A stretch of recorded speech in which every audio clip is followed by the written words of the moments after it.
namata ndi Mwari weminana. Watinotenda uyu ndi Mwari weminana.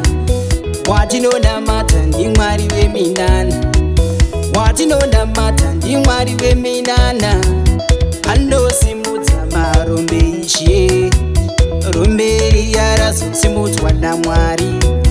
Uya wamaiti abudirire, uya wamaiti uyu irombe, nhasi uno wazosimudzwa naBaba. Romberi yarazosimudzwa naBaba.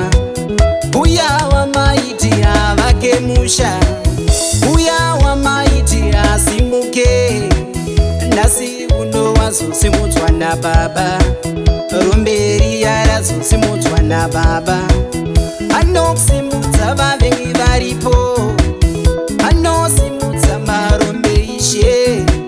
Vandoro yava vachinge varipo, vandoro yava vachinge varipo, vane godava vachinge varipo, nganga dzacho dzichinge dziripo, nganga dzacho dzichinge dziripo, vezvikwambo vachinge varipo, vezvikwambo vachinge varipo.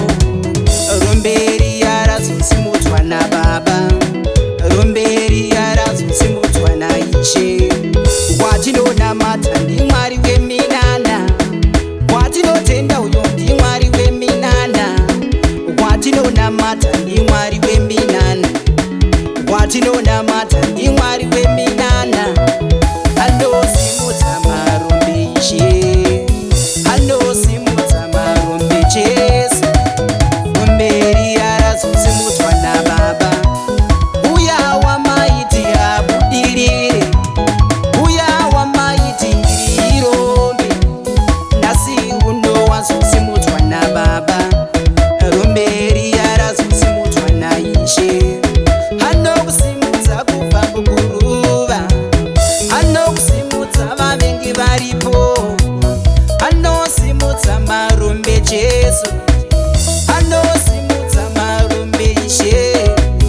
Vandoro yava vachinge varipo, vezvikwambo vachinge varipo, n'anga dzacho dzichinge dziripo, vane godava vachinge varipo, vemakuwava vachinge varipo.